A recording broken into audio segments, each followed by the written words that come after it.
إن الحمد لله نحمده ونستعينه ونستغفره ونعوذ بالله من شرور أنفسنا ومن سيئات أعمالنا من يهده الله فلا مضل له ومن يضلل فلا هادي له وأشهد أن لا إله إلا الله وحده لا شريك له وأشهد أن محمدا عبده ورسوله صلى الله عليه وعلى آله وأصحابه وسلم. يا أيها الذين آمنوا اتقوا الله حق تقاته ولا تموتن إلا وأنتم مسلمون. يا أيها الناس اتقوا ربكم الذي خلقكم من نفس واحدة وخلق منها زوجها وبث منهما رجالا كثيرا ونساء واتقوا الله الذي تساءلون به والأرحام إن الله كان عليكم رقيبا. يا أيها الذين آمنوا اتقوا الله وقولوا قولا سديدا يصلح لكم أعمالكم ويغفر لكم ذنوبكم ومن يطع الله ورسوله فقد فاز فوزا عظيما. أما بعد فإن أصدق الحديث كتاب الله وخير الهدي هدي محمد صلى الله عليه وسلم وشر الأمور محدثاتها وكل محدثات بدعة وكل بدعة ضلالة وكل ضلالة في النار. ثم أما بعد إخوتي في الله، فما زال حديثنا موصولا في شرح كتاب الأدب المفرد لشيخنا الفاضل محمد بن سعيد رسلان حفظه الله تعالى، وما زلنا في باب رحمة البهائم على حديث عبد الله بن عمرو بن العاص رضي الله عنه. نعم، اقرأ نردن. حدثنا محمد بن عقبة. قال الإمام البخاري رحمه الله: حدثنا محمد بن عقبة قال حدثنا محمد بن عثمان قال حدثنا محمد قال حدثنا محمد قال حدثنا محمد بن عثمان القرشي قال حدثنا حريز قال حدثنا حبن بن زيد الشرعبي عن عبد الله بن عمرو بن العاص عن النبي صلى الله عليه وسلم قال: ارحموا ترحموا واغفروا يغفر الله لكم. ويل لأقماع القول، ويل للمصرين الذي يصرون على ما فعلوا وهم يعلمون. نعم، بارك الله فيك. طيب, donc nous sommes toujours dans le chapitre intitulé Rahmatul Baha'im, la bonté envers les bêtes, les animaux. Et nous étions arrivés la semaine dernière au hadith numéro 380. Donc on a commencé à expliquer dans la mosquée d'Abt. Il dit ici, Al-Bukhari rahimahullah ta'ala, Muhammad ibn Uqba nous a rapporté et a dit, Muhammad ibn Uthman al-Qurashi nous a rapporté et a dit, Hariz nous a rapporté et a dit, Hibban ibn Zayd al-Shar'abi nous a rapporté selon Abdullah ibn Amr ibn al-As radiyallahu anhu, selon le prophète sallallahu alayhi wa sallam qui a dit, Irhamu turhamu, soyez bons, on le sera envers vous. Et Allah le sera envers vous. Waghfiru yaghfirillahu lakum, pardonnez et Allah vous pardonnera. Waylun li aqma'il qawl, malheur, châtiment, difficulté, tristesse. À qui? Aqma'il qawl. Ceux qui donc, étaient présents la semaine dernière à Abt, normalement, savent ce que cela signifie. Donc, dis. Le prophète il a comparé ces gens-là à un entonnoir qui permet de transvaser un liquide d'un récipient à un autre. Du coup, il les a comparés en cela pour dire qu'ils écoutent le rappel, mais qu'ils n'en tirent pas pour autant profit. La parole entre par une oreille et sort par une autre.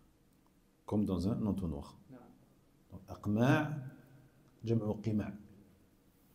طيب, كنت تعرف ما هو القماع؟ كنت تعرف؟ القماع, donc c'est un entonnoir. C'est un ustensile, un genre de bec verseur, si tu veux, un bec verseur qu'on utilise pour faire transiter un liquide. Faire transiter un liquide ou de l'huile ou autre. C'est vrai, en arabe on dit qima'. Wal jam'u aqma'. Et le prophète, donc, il a comparé des gens à ces aqma'.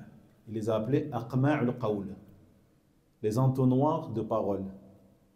C'est-à-dire que ces gens-là écoutent, entendent le rappel, entendent les conseils, entendent les exhortations, le maw'idha, entendent les khutab, le jumu'ah, durus, lakin yadkhul min udhun wa yadkhul min udhun ukhra.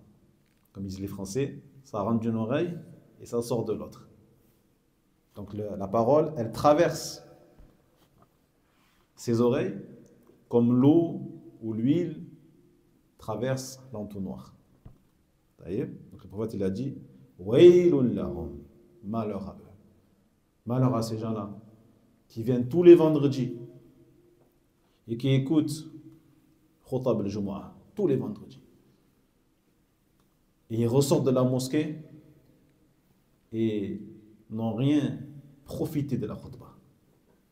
N'ont rien profité de la khutbah. Soit parce qu'ils ont pensé à autre chose. Pendant toute la khutbah, ils pensaient à son commerce. Pendant toute la khutbah, ils pensaient à sa femme, à ses études, à sa vie. Il sort de la mosquée, tu lui demandes ما كان الموضوع أو موضوع الخطبة. C'était quoi le sujet de la khutbah? Oula, attends, je réfléchis. Attends, je réfléchis. Et des fois, il n'arrive même pas à se rappeler. C'était quoi le sujet de la khutbah? Ça, هنا. Ben, هذا من أقمع القول. Lui, c'est un entonnoir. C'est un entonnoir. Donc, Allah Jalla wa Ala, ce qu'il nous demande, c'est d'être des récipients. Des récipients qu'après tu fermes. Et ça part plus, Inch'Allah ta'ala. Tu retiens ce qu'on t'a dit, tu tires profit, tu bénéficies, tu mets en pratique. C'est ça le but. C'est ça le but. J'ai pris l'exemple de la khutbah, mais ça peut être un dars. Ça peut être un conseil d'un ami. Parfois, hein, tu croises des gens, eh bien, qui vont te conseiller. Qui vont te dire, Ya akhil karim, Wallah, nahabbik fillah, j'étais ma Allah tabarak wa ta'ala, et je vois que tu as besoin d'être conseillé dans tel ou tel domaine. Je vois que tu es trop nerveux. Je vois que tu es trop naïf. Je vois que tu es trop laxiste envers ceci et cela. Je vois que, en ce moment, on ne te voit pas à la mosquée. On ne te voit pas à la mosquée. Tu as disparu. Fais attention parce que plus tu disparais, et plus tu auras du mal à revenir. Je vois que tu es trop, en ce moment, dans les divertissements. Tu es trop dans les divertissements. Tu es trop à la salle de sport. Tu es trop ceci et cela. Reviens, apprends ta religion. Donc celui à qui Allah tabarak wa ta'ala a donné tawfiq, il va écouter attentivement. Du début à la fin, il va rentrer chez lui, il va gamberger, il va réfléchir. Il va essayer de se réformer. Mais celui qui est qima' al-qawl, ça rentre. Lorsqu'il quitte la personne, c'est comme s'il n'avait rien écouté. Il se peut même qu'ils disent c'est bon, enfin il m'a lâché. Enfin il m'a lâché. A'udhu billah. Tawfiq, c'est la réussite. C'est le fait qu'Allah tabarak wa ta'ala, il te permette de tirer profit de la chose. De faire le wafaqa et wafiq. Tu vois? Le fait qu'Allah Jalla wa Ala, il t'inspire. Et il fasse que ton cœur tire profit des paroles que tu entends. هذا هو التوفيق. والتوفيق بيد الله تبارك وتعالى. التوفيق بيد الله. التوفيق, ça appartient qu'à Allah تبارك وتعالى. Le fait de changer les cœurs, de renverser les cœurs, qu'on appelle également hidayat al-tawfiq, la guidance de la réussite. هذا ليست إلا بيد الله تبارك وتعالى.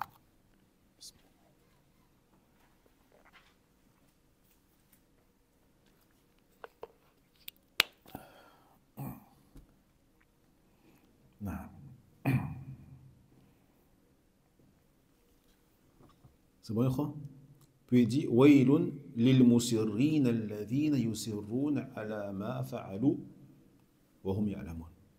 Et également, malheur, châtiment, punition, colère pour ceux qui sont musirrin, yani qui continuent sur leur péché, qui continuent à faire ce qu'ils font alors qu'ils savent que ce qu'ils font n'est pas bon, alors qu'ils savent que ce qu'ils font est mauvais. On avait dit la semaine dernière que le fait de persister, de continuer sur même un péché qui est mineur, saghira, eh bien le fait de persister dessus, yaj'alha kabira. Yaj'alha kabira. C'est quoi la règle, Nourdine? C'est que la récompense dépend de l'action. La règle qu'on a citée par rapport au péché mineur et au péché majeur. Non. Non. Par rapport au péché mineur. Comment? C'est quoi la règle qu'on avait citée par rapport au péché mineur, justement? Par rapport à ce que je viens de dire, j'ai dit que quand la personne, elle persiste sur un péché mineur, ça la rend majeure. Elle en devient majeure, en fait. La persistance dessus fait qu'elle en devient grave, majeure. Et à contrario, al-kabira, si on se repent, elle disparaît complètement, la kabira. C'est pour ça que les salafs disaient la saghira ma'al israr wa la kabira ma'al istighfar. La saghira ma'al israr, il n'y a pas de péché mineur si tu persistes dessus. C'est plus un péché mineur. Si tu le fais tous les jours, matin, midi et soir, c'est plus un péché mineur. Ça devient grave. Parce que tu es en train de sous-estimer la désobéissance à Allah tabarak wa ta'ala. Oui, c'est un péché mineur, mais c'est un péché quand même. C'est un péché quand même. Tu encours un péché et tu encours le châtiment. Yawm al-Qiyamah, si tu persistes dessus, tu meurs dessus. Surtout si tu le fais tous les jours. Quelqu'un qui fume la cigarette. Et par les ulama, certains savants disent que c'est un saghira. C'est un péché mineur. C'est un péché, c'est interdit. Certains disent que c'est un péché mineur. Mais la cigarette, c'est connu. Que la personne fume tous les jours. Fume tous les jours la cigarette. Matin, midi et soir. Peut-être même des fois un paquet par jour. Là, tu ne peux plus dire que c'est un saghira. Parce que c'est un péché constant. C'est un péché quotidien. Comme celui qui... Ou celui qui... يحلق لحيته qui rase sa barbe. Non, on lui dit هذا لا يجوز. Donc même s'il te dit لكن هذه صغيرة, c'est pas grave. C'est un péché mineur, صغيرة. Donc déjà le fait qu'il dit c'est pas grave, il y a un problème. Tout péché, tu peux pas dire c'est pas grave. Dis astaghfirullah. Ne dis pas que c'est pas grave. Qu'il soit صغيرة ou كبيرة. Mais le fait qu'il soit tout le temps rasé, sa barbe, tous les jours, il dort en étant rasé, il se réveille en étant rasé, tous les jours du mois et tous les mois de l'année, ça en devient un péché majeur. Comprenez? Et à l'inverse, la kabira ma'al istighfar. Et à l'inverse, celui qui fait un péché majeur, quel qu'il soit, s'il demande pardon sincèrement à Allah tabarak wa ta'ala, c'est comme s'il n'avait rien fait. C'est comme s'il n'avait rien fait. طيب؟ Et du coup, la règle pour que le péché mineur il devienne un péché majeur, c'est forcément qu'il n'y a pas de taouba. C'est-à-dire qu'il peut répéter. Exactement, voilà, c'est ça. On ne parle pas de celui qui essaye de se réformer. On ne parle pas de celui qui essaye. Celui qui essaye, il demande pardon, il se repent et il retombe à chaque fois, il rechute. On ne parle pas de celui-là. On parle de celui qui ne cherche pas à se réformer. Il ne cherche pas à se réformer. La yastaghfirullah wa la yatub ilayh. Ni il se repent, ni il demande pardon, et ni il cherche à arrêter. Ça devient un péché majeur. Alors que celui qui fait un péché majeur, il a fait une fois, مثلا yaqa fi zina. Il tombe dans la fornication. Qu'Allah vous préserve, ainsi que moi. Il a fait une fois. Et après, c'est un péché majeur, parmi les plus graves péchés majeurs. Dans un pays musulman islamique, s'il se fait attraper, s'il y a les témoins, etc., il encourt la peine légale. Mais si lui, il demande pardon sincèrement à Allah tabaraka wa ta'ala, c'est comme s'il n'avait rien fait. Celui qui se repent d'un péché, c'est comme s'il n'avait plus aucun péché. Alors que celui qui fait un péché mineur tous les jours, c'est comme s'il était dans un péché majeur tous les jours. Pour les reconvertis, parce que moi, ma mère, elle n'aime pas quand je me parle. Et pas grave si je suis obligé de la raser. Mais du coup, c'est pas grave si mon intention genre là, elle est bonne. Pour ma barbe. Parce que j'aimerais bien avoir une barbe, mais je peux pas avec ma mère. Si tu la laisses pousser, elle va faire quoi? Ben, en fait, Elle va te frapper, elle va te... Non, mais j'ai déjà essayé de la laisser. C'est tendance en plus, la barbe, c'est tendance. Oui, mais en fait, on se dispute et tout. Et, Hein? on se dispute. Et c'est un peu compliqué, c'est pour ça. Elle aime pas trop le tout. Oui. Alhamdulillah. Tu as déjà essayé de laisser pousser la barbe? Ouais. Tu as essayé déjà? C'est pas trop. Alhamdulillah. Fais des doigts, Inch'Allah. Essaie de te réconcilier avec elle. Jusqu'à ce que vous ayez une bonne relation, Inch'Allah ta'ala. Et après, tu réessayeras une nouvelle fois, Inch'Allah. Mais lâche pas l'affaire. Voyez? Alhamdulillah.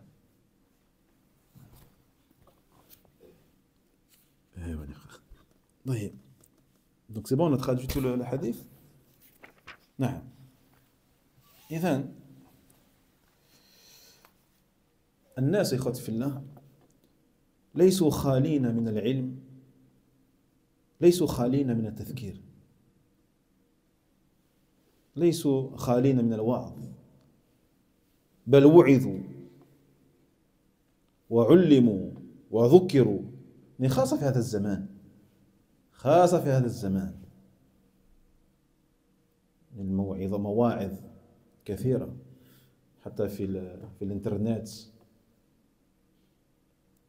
في المساجد، المراكز، في التلفزيون، مواعظ والدروس وهذا الحمد لله كثير منتشرة. فالناس ليسوا خالين من المواعظ، ذكروا، نبهوا، علموا.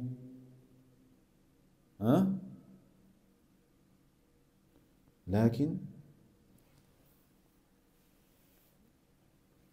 كثير منهم كأقمع القول، كأقمع القول. فهذا في غاية الخطورة،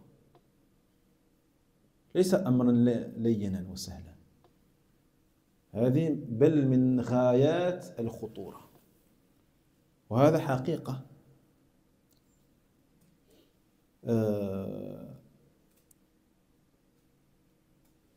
الإنسان ينبه الإنسان إلى أمر، وهو أن الواجب على المسلم عندما يسمع الموعظة ويسمع الذكرى ألا يجعلها تذهب، لا يجعلها تذهب، بل يتفاعل معها ويحركها في نفسه ويستدعيها ويجعل لها أثر في حياته، ويجاهد نفسه على تطبيق ما سمعه، ويسأل الله جل وعلا أن يعينه وأن يحفظه، كما قال سبحانه وتعالى: والذين جاهدوا فينا لنهدينهم سبلنا. لكن لا بد من مجاهدة النفس. Donc par rapport à ces gens qui ont comparé le prophète salam, à des entonnoirs de paroles, surtout à notre époque, ils ne sont pas privés de science, bien au contraire. Ils ne sont pas privés de rappel, bien au contraire, ni de d'exhortation ou d'enseignement ou de conseil. Au contraire, aujourd'hui, dans les mosquées, surtout les mosquées où il y a des imams sur la sunna, parce que malheureusement, les mosquées où il n'y a pas d'imam sur la sunna, il n'y a pas grand-chose en vérité. Il n'y a pas grand-chose. Juste le minimum. Les 5 prières, wal jumu'ah, et l'Eid.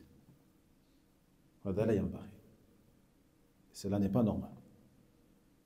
Cela n'est pas normal. Dans une mosquée, l'imam est censé éduquer les gens. Il n'est pas là juste pour présider diriger la prière. Il est là pour éduquer, pour enseigner, pour orienter, pour conseiller, pour être un modèle, un exemple. Pas pour être quelqu'un qui se cache dans sa chambre, dans son bureau. Je ne sais pas qu'est-ce qu'il fait dedans d'ailleurs. Il sort, il fait la prière, salam, salam, et il repart, il disparaît. C'est quoi ça? Un imam se fond dans la masse. Se fond dans la masse. Il est sociable. Il parle avec tout le monde. Il ne parle pas qu'avec les gens de son ethnie, de ses origines. Il parle avec tout le monde. Toute origine confondue, tout âge confondu. C'est le modèle. C'est le modèle. Mais, alhamdulillah, Allah Jalla wa Ala nous a donné une mosquée où il y a des rappels. Donc vous êtes tous concernés, khawati fillah. Tous ceux qui assistent à ces doros, alhamdulillah, vous n'êtes pas dénués et privés de ça. Conseils, d'orientation, des cours, des fawaïd, ilmiya, qawaïd, fiqhiyya, usuliyya, akhlaqiyya. Ça ou là?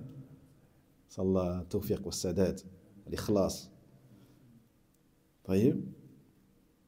Donc, si vous, mes frères, vous êtes, comme il a dit le prophète ici, malgré tous ces rappels, tous ces cours, des entonnoirs de paroles, aqma' al-qawl, wallahi, ça serait un danger très grand, qu'Allah vous en préserve.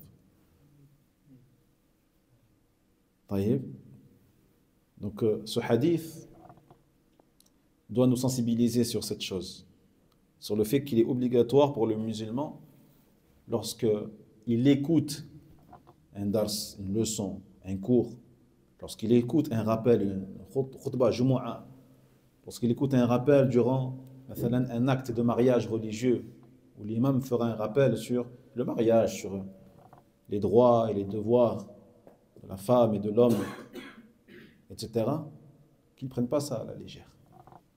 Ils ne prennent pas ça à la légère, comme si c'était une tradition seulement, une simple tradition, ou du folklore. Je viens, je m'assois, j'écoute al-Fatiha, soit al-Fatiha, et je ressors. Ou je vais à un enterrement, j'écoute Surat Yasin, comme font beaucoup, Surat Yasin, j'écoute, mais je sors, j'ai été juste un entonnoir de la sourate. La sourate, elle est entrée, elle est ressortie. Alors que normalement, la sourate, elle rentre et elle descend ici. Elle descend là. Et après, normalement, la lumière de la sourate doit se refléter sur mes membres. Sur ce que je dis, sur ce que je fais, sur ce que je crois. Donc, subhanallah, ce hadith, il est grandiose. Waylun li aqma' al-qawl. Vous savez que le prophète, sallallahu alayhi wa sallam, lorsqu'il dit quelque chose, lorsqu'il fait une dua, attention. Attention de ne pas être touché par la dua du prophète Muhammad, sallallahu alayhi wa sallam. Donc lorsque le musulman... Est-ce que ça concerne tous les... Ça concerne le fara'id ou le mustahabbat, ou juste ça concerne quelqu'un qui nous donne un conseil dans la... Toutes les bonnes paroles que tu peux entendre. Toutes les bonnes paroles que tu peux entendre. Même un conseil, entre guillemets, extra-religieux, un conseil par rapport à ton travail, un conseil qu'on te donne par rapport à ta vie de manière générale, le musulman, il tire profit, il écoute attentivement, et il prête attention. Il prête attention. Vous voyez? Même lorsqu'il est en conflit avec une personne, par exemple l'enfant avec sa mère. L'enfant avec sa mère. Parfois, il y a les parents, à force de faire des rappels à leurs enfants, les enfants, ils en ont marre. Et tu as des enfants, juste pour ne pas les couper, ils restent, mais en fait, ils entendent rien, ils n'écoutent rien. Ça, sa mère. Ils restent, mais juste pour ne pas te vexer, il ne bouge pas, tu vois, il écoute, mais en vrai, il n'écoute pas, il est en train de penser à autre chose. C'est bon, tu as fini? C'est bon, tu as fini? Il te dit, tu as fini? Et le parent, il se met encore plus en colère quand c'est comme ça. J'ai fini, attends. Voyez? Non, tu dois écouter attentivement. Et tu ne fais pas semblant. Tu ne fais pas semblant. Parce que la personne qui est en train de te parler, ton père ou ta mère, elle te veut du bien. Wallah, elle te veut du bien. Et le rappel profite toujours. Le rappel profite toujours. On a besoin de rappel. Hein? Et naam. Inna dhikra tanfa al-mu'minin. Tout à l'heure, tu n'as pas précisé quand tu as donné les exemples concernant Surat al-Fatiha et Surat al-Yasin. Si c'est permis ou pas? Il a médite, mais. Si c'est permis ou pas? Oui. Hein. Toi, c'est sur TikTok qu'ils ont dit ça? Non, non. Ah, ça va. Pour éviter les ambiguïtés, au contraire. Avant que ça. Non. Donc, bien sûr, même si cela va sans dire, le fait de réciter Surat al-Fatiha lors des actes de mariage religieux n'a aucun fondement dans la charia d'Allah Tabaraka wa Ta'ala, comme le fait également de réciter Surat Yasin lors d'un enterrement. Cela n'a aucun fondement. Donc la personne, elle doit écouter attentivement et elle doit faire en sorte, eh bien, de ne pas être un entonnoir, comme il a dit ici le prophète Mohammed sallallahu alayhi wa sallam. Au contraire, il faut qu'elle agisse, qu'elle réagisse face au conseil. On m'a donné un conseil, ça veut dire que j'en avais besoin, car je ne suis pas parfait. Et alhamdulillah, il faut se dire qu'Allah tabaraka wa ta'ala, il t'a voulu du bien en t'envoyant quelqu'un te conseiller. Wallah que les salaf, as-salih, rahmatullah alayhim, ils étaient heureux quand les gens les conseillaient. Ils étaient heureux. Car ils se disaient que déjà que la personne, si elle les conseille, c'est qu'elle les aime à Allah tabaraka wa ta'ala. Quand tu aimes quelqu'un à Allah, eh bien tu vas la conseiller, tu vas essayer un peu de lui faire du bien, de l'orienter. Celui qui se fiche de toi, crois-tu qu'il va perdre son temps à te parler, à te conseiller? Il se fiche de toi. Voyez? Premièrement. Et deuxièmement, il remercie Allah, car c'est Allah tabaraka wa ta'ala qui leur voulait du bien. Car qui c'est qui a envoyé ces gens-là te conseiller? C'est Allah tabaraka wa ta'ala. C'est Allah qui leur a donné cette inspiration et cette volonté et cette intention-là de te conseiller. Donc déjà, réjouis-toi quand tu reçois le conseil. Réjouis-toi surtout quand tu te retrouves dans ces assises de science, alhamdulillah, qui sont parmi les jardins du paradis sur terre. Mais tu dois réagir en contrepartie. Tu dois faire remuer les paroles que tu as entendues en toi-même et tu dois les répéter lorsque tu rentres chez toi, lorsque tu dors dans ton lit, lorsque tu médites et réfléchis. Regarde un peu qu'est-ce que tu peux en tirer. Et il y a toujours des fruits à en tirer, alhamdulillah, afin que ta vie s'améliore et que ton comportement s'améliore ou ta croyance s'améliore, alhamdulillah. Mais pour ça, il faudra lutter contre son nafs. Ce n'est pas quelque chose de facile. Voyez? Mais il faut lutter, il faut combattre. Il faut combattre. Et ne pas tomber dans l'erreur qui est de se sentir rabaissé lorsqu'on va te conseiller. Se sentir humilié lorsqu'on va te parler. Non. Il faut se réveiller à ce moment-là.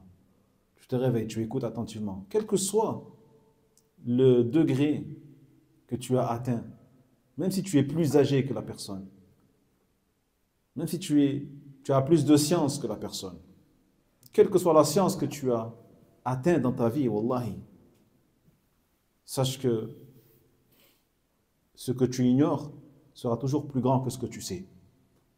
Donc quelqu'un qui est moins âgé que toi, quelqu'un qui a moins de science que toi, de manière générale, eh bien, forcément, il connaîtra quelque chose que toi, tu ne sais pas.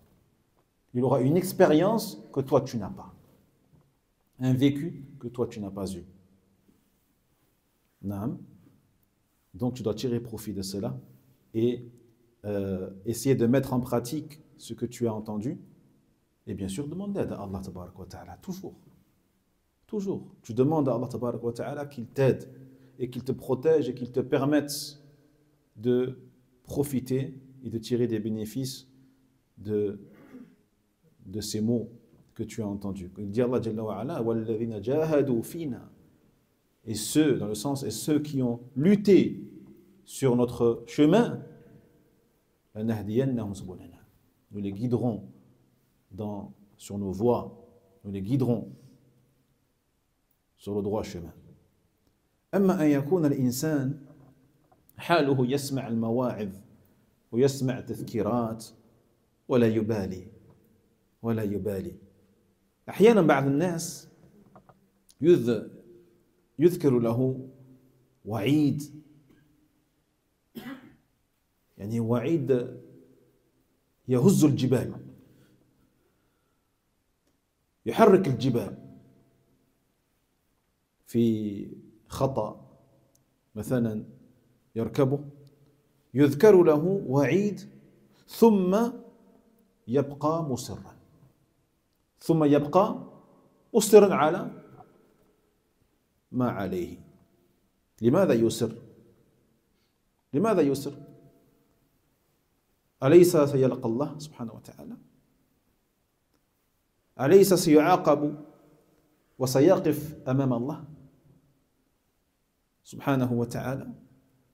أليس هذا الجسد الذي جعله يسر على الذنوب ستأكله التراب والديدان، وسيقف بين الملك الديان يحاسبه؟ إذن إخوتي في الله، لماذا يسر؟ لماذا هذا الإصرار على الذنوب؟ يسر على الذنب حتى يلقى الله به؟ هذا نريد أن نلقى الله تبارك وتعالى بهذه الذنوب؟ أين عقله؟ ولذا يجب على الإنسان أن يتعوذ بالله سبحانه وتعالى من مثل هذا الحال البئيسة. يسمع المواعظ وتذكيرات ولا يتعظ، يسمع ولا يتعظ ولا يتذكر، ثم داوم على ذنوبه، ثم والعياذ بالله يموت على هذه الحال، ثم يموت على هذه الحال. أي نعم.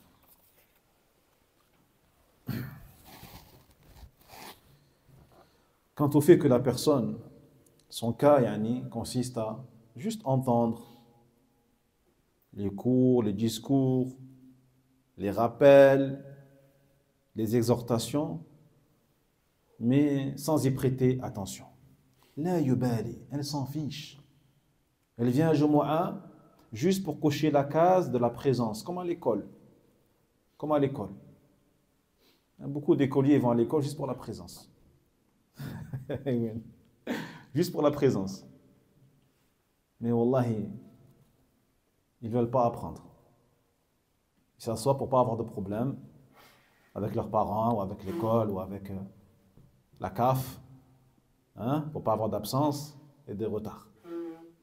Certains vont à Jumu'ah en faisant la même chose. J'ai coché la case de la présence de la Jumu'ah. J'ai fait mon obligation.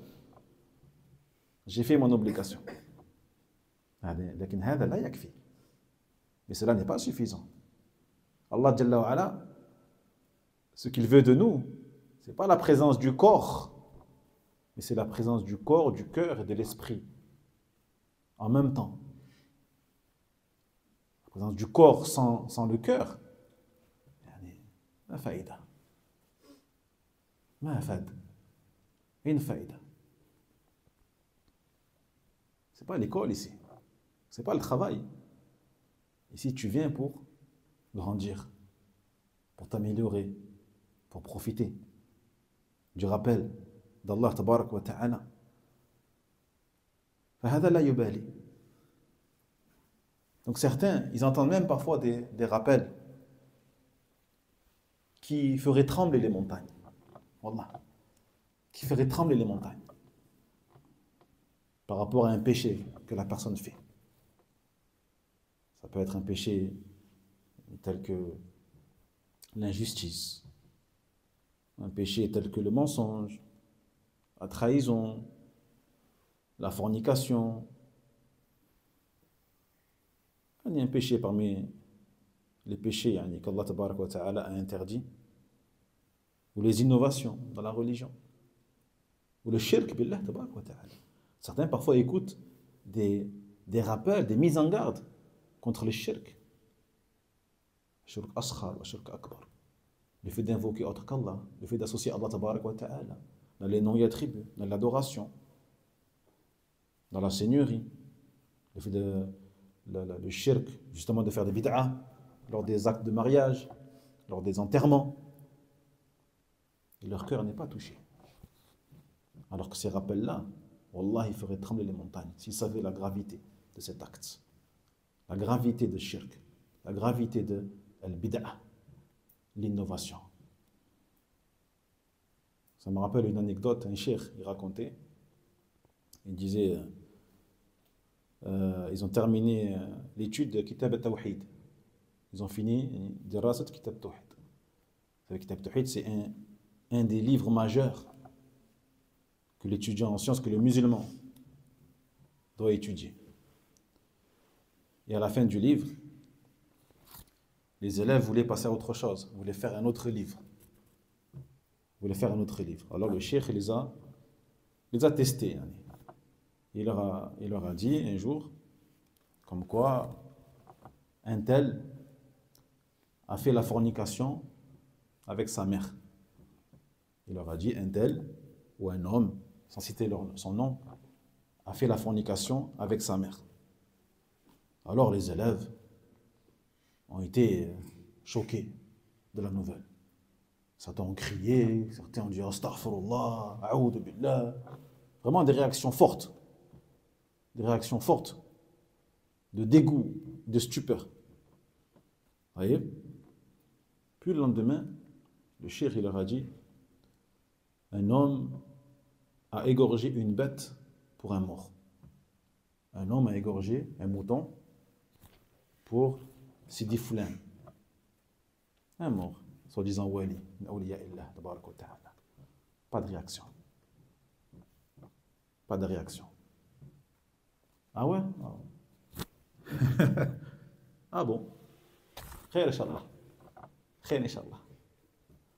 Le cheikh il leur a dit, on recommence Kitab Tawhid. Vous n'avez pas compris. Vous n'avez pas compris la gravité de la chose. Vous n'avez pas compris que le shirk est un manquement vis-à-vis du droit d'Allah tabarak wa ta'ala, le plus important qui est Tawhid. Tawhidullah tabarak wa ta'ala. Inna Allah la yaghfir an yushraka bih. Inna Allah la yaghfir an yushraka bih. Allah Jalla ne pardonne pas qu'on lui associe. Alors que celui qui fait la fornication avec sa mère, Allah nous préserve. Même s'il meurt dessus. Mais il est mort quand même sur le Tawhid. Et c'était quelqu'un qui faisait ses prières à l'heure. Et il est tombé dans ce péché. Eh bien lui, wallahi, Allah subhanahu wa ta'ala, s'il veut, lui pardonne. Si Allah il veut, il lui pardonne. Imaginons qu'à côté, il a fait plein de bonnes actions à côté. Que toi, tu ne sais pas. Plein de bonnes actions en secret, bil ikhlas, avec une sincérité incroyable. Il se peut qu'Allah lui pardonne. Si Allah il veut lui pardonner, si Allah il veut, il le punit. Mais il sortira un jour ou l'autre de l'enfer. un jour il sortira de l'enfer. Grâce à quoi? Grâce au tawhid, sur lequel il est mort. واضح؟ Non. Donc il y a des gens, c'est le contraire.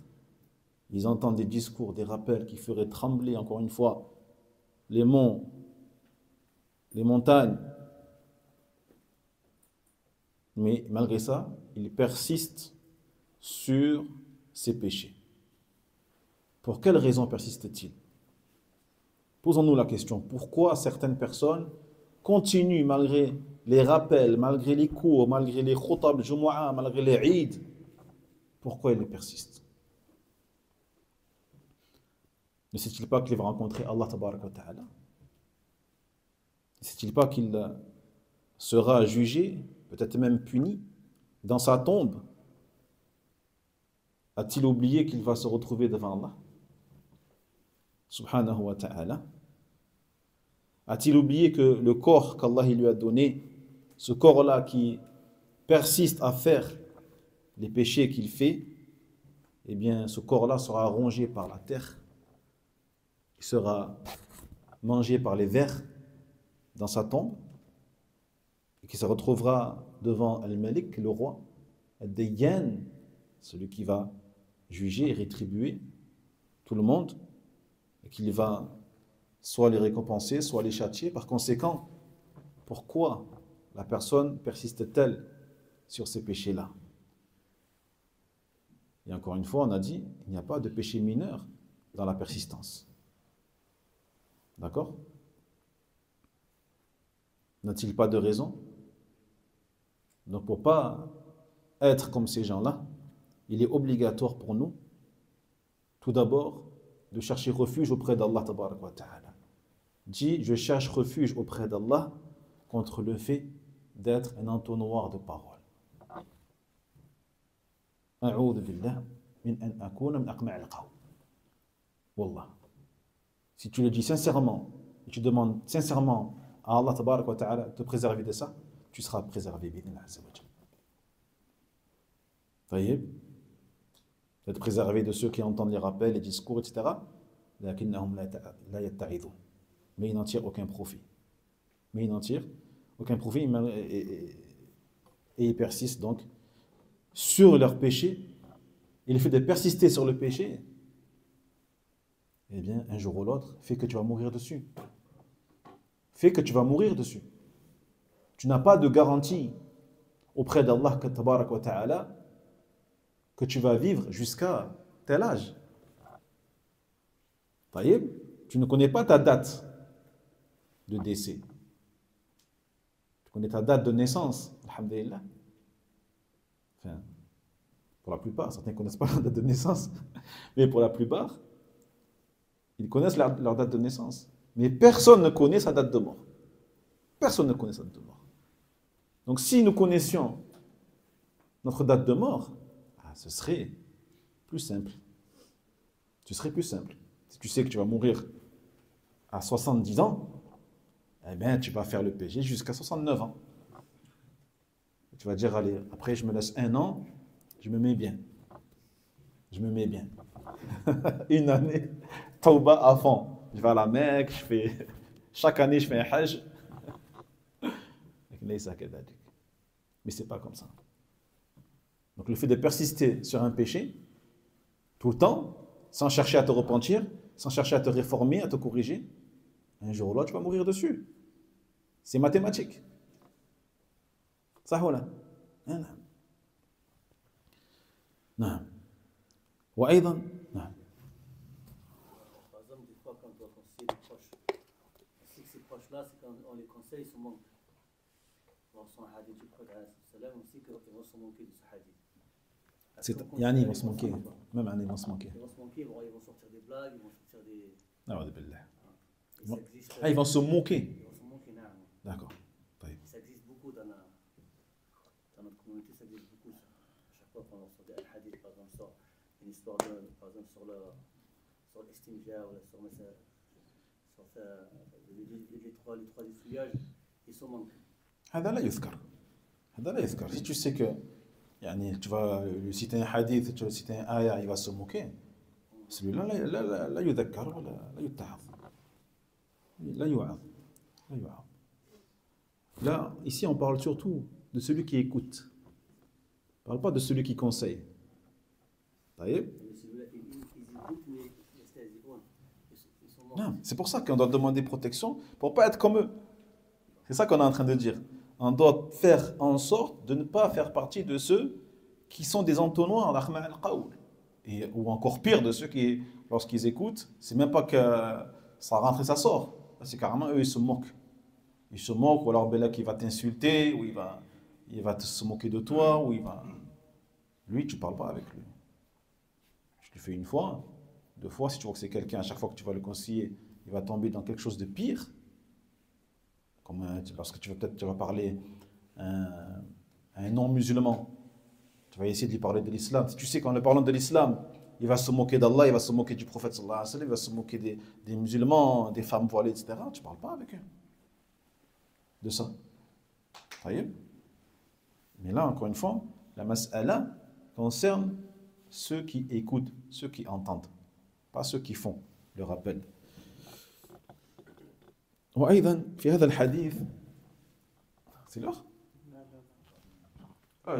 نعم في هذا الحديث الإشارة إلى أن من كانت هذه حاله السلام ورحمة الله يخشى عليه من سوء الخاتمة كما قلنا من كان هذه حاله يخشى عليه من سوء الخاتمة لأن النبي صلى الله عليه وسلم يقول ويل له ويل له وهذه الكلمة يخشى على من على هذه الحال من سوء الخاتمة لأن من أنواع الويل سوء الخاتمة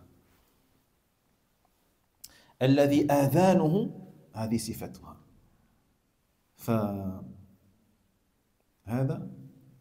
يخشى عليه من سوء الخاتمة. الآن حقيقة في واقعنا نسمع مواعظ كثيرة ولا سيما في هذا الزمان في خطبة الجمعة في الانترنت في يوتيوب في مواقع يسمع الناس مواعظ وتنبيهات وتذكيرات ثم يخرج بعض الناس من الخطبة ويقال له بعدها أو بلحظات أو بساعات إيش موضوع الخطبة؟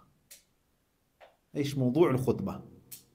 عن ماذا تحدث الخطيب الإمام في الخطبة؟ فهو ما يدري فضلا عن يكون تأثر بالخطبة. كيف تتأثر بالخطبة وأنت ما سمعتها وأنت ما دريت موضوع الخطبة؟ والخطبة فيها آيات اخوتي في الله انتبهوا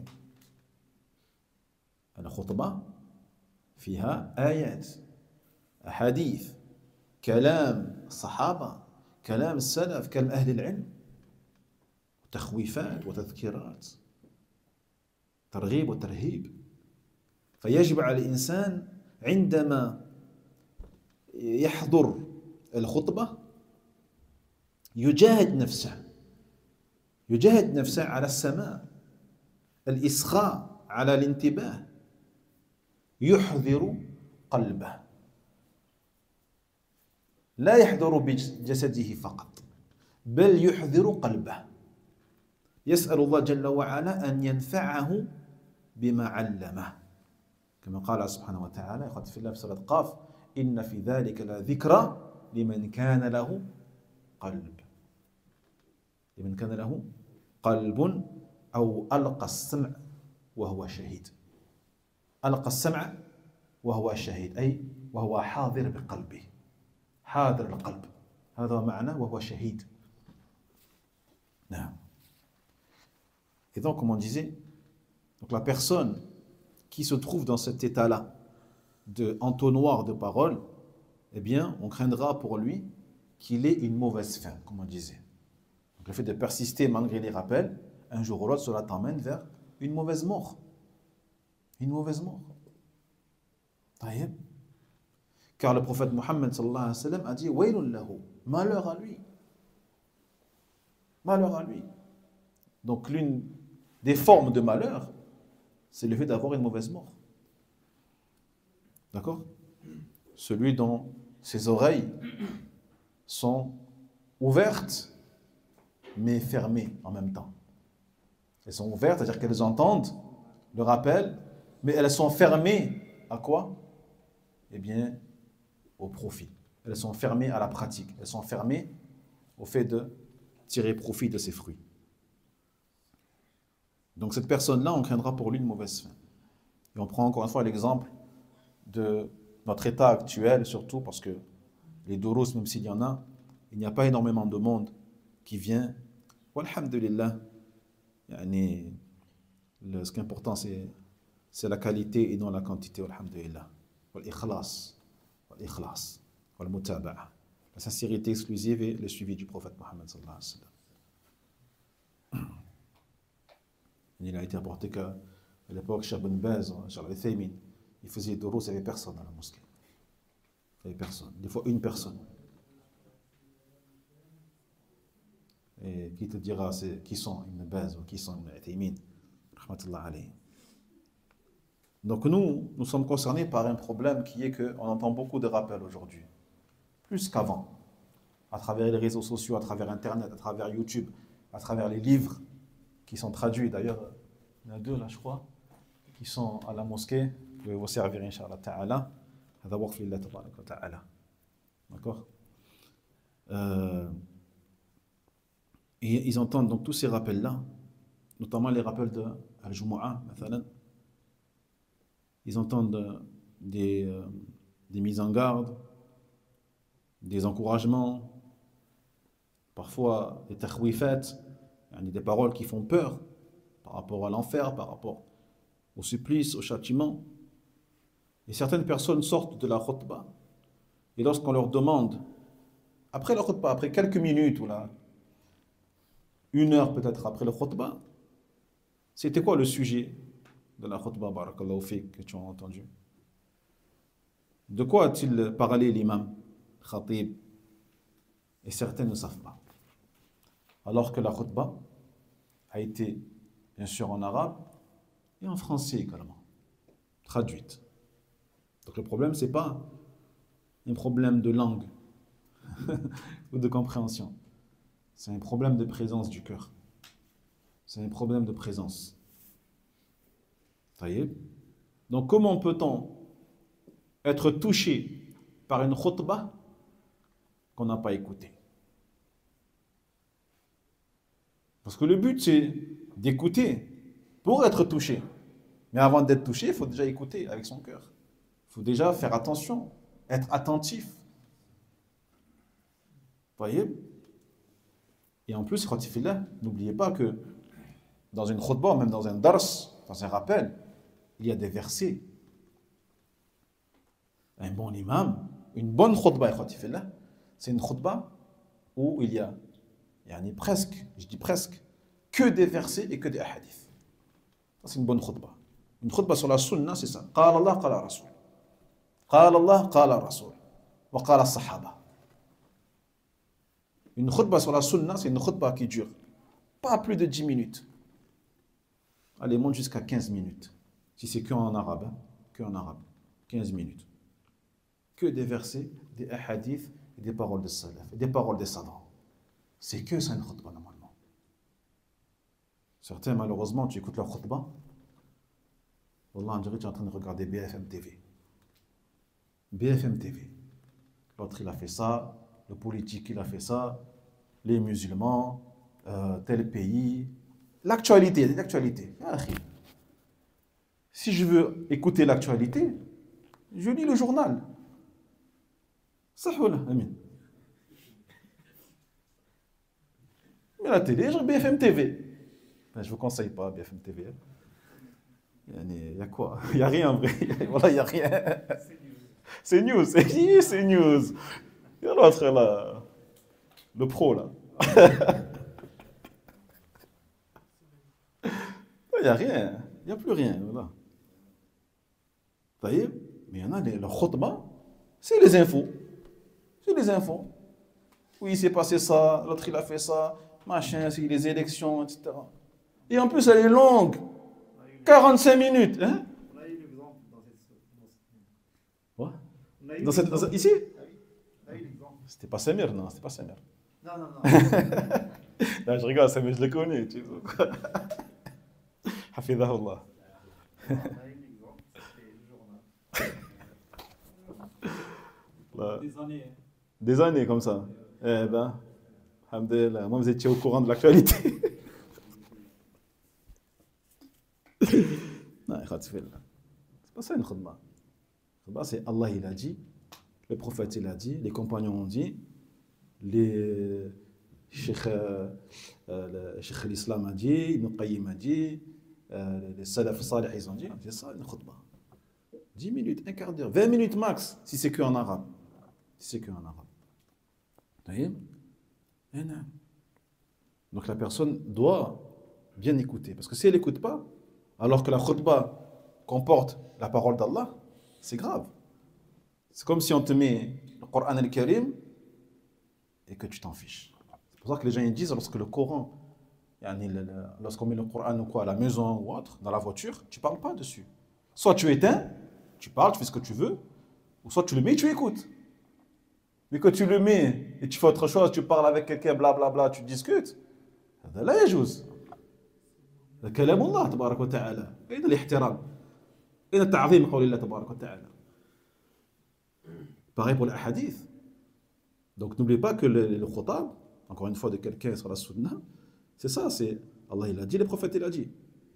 Donc si en plus tu n'écoutes pas, c'est qu'il y a un gros problème. Et c'est un manque de respect par rapport à la parole d'Allah et par rapport à la parole du prophète. Alayhi salatu wassalam. Donc pour cela, tu dois combattre ta propre personne pour écouter attentivement et pour que ton cœur soit présent. Fais que ton cœur il soit présent. Comme quand tu es en prière, fais que ton cœur il soit présent. Pas ton corps ou que ton corps, mais également ton cœur. Et demande à Allah tabaraka wa ta'ala qu'il te fasse profiter de ce qu'il t'a enseigné, comme il dit Allah Jalla wa Ala dans la sourate Qaf, Inna fi dhalika la dhikra liman kana lahu qalb. Certes, c'est un rappel pour celui qui a un cœur. On a tous des cœurs, mais, enfin le cœur, l'organe, mais le cœur spirituel qui sert à tirer profit du rappel, qui sert à tirer profit des discours et des cours, ce cœur-là, c'est celui-là dont Allah y parle. Inna fi dhalika la dhikra liman kana lahu qalb. C'est un rappel pour celui qui a un cœur. Donc celui qui n'a pas ce cœur-là, c'est pas un rappel pour lui, c'est juste des mots, des lettres, des mots, c'est un son, saute. Mais si tu veux que ces sons-là se transforment en rappel, il faut que tu fasses que ce cœur il soit présent. Wa alqa as-sam' wa huwa shahid. Et qu'il écoute attentivement, wa huwa shahid, c'est-à-dire avec le cœur présent. Comme l'a expliqué les savants de la sunna. Hafidhahumullah wa rahmatullahi alayhim. C'est bon, c'est l'heure? Alhamdulillah. On va s'arrêter là, Inch'Allah ta'ala. Et on commencera le nouveau hadith la semaine prochaine. Ah non. La semaine prochaine, on n'est pas là. Je serai à Besançon. Donc, je vous le dis dès maintenant. Du coup, le cours de vendredi et de samedi ne pourront pas être tenus. On reprendra dans 2 semaines, Inch'Allah. Par contre, mardi et mercredi, il y a cours, Inch'Allah. Barakallahu fikum. والعلم عند الله وآخر دعوانا الحمد لله رب العالمين ونسأل الله جل وعلا أن يعلمنا ما ينفعنا وينفعنا بما علمنا والعلم عند الله والحمد لله رب العالمين وصلى الله وسلم على نبينا محمد وعلى آله وصحبه أجمعين.